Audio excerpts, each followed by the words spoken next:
Qarani bolalar takoy bolalar ekan bu. Da, nomerini so'raymiz. Davay. Kechirasiz yaxshi yigit, nomeringizni beraolmaysizmi mabodo? Biz ali bolalar uchragan qizga nomer bera olmaymiz. Ali o'zi shunaqa bo'ladi-yu. To'g'rimi Ali?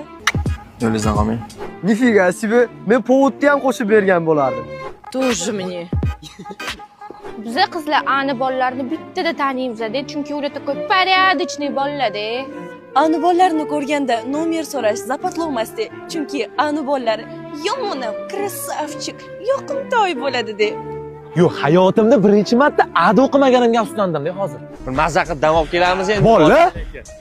Qayerga ketyapsizlar? Ali to'planib Tailandga ketyapmiz. Ala zo'rda. Bizni sinib Gumbegani ham to'plana olmaymiz. Biz shunaqamiz-ku, to'g'rimi? Bizda yig'ilmoqchi bo'lsak, bittada boshlanadi.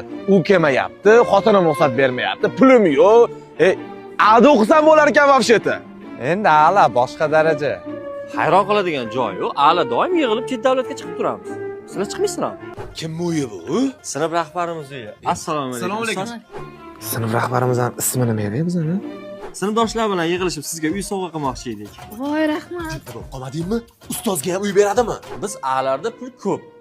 Hamma pistonchi, palonchini bolalari A'larda o'qigan. Maktabda sinfdoshlarimiz eng kambag'ali ham o'sha maktab direktorining o'g'li edi. Uy berib yubordi-ya. Biz ustozga ikkita narsa berganmiz. Sahar kasalligi bilan davleniya kasalligini. Boshqa hech narsa bermaganmiz. Komissiya kelsa ham A sinfi namuna qilib ko'rsatardik.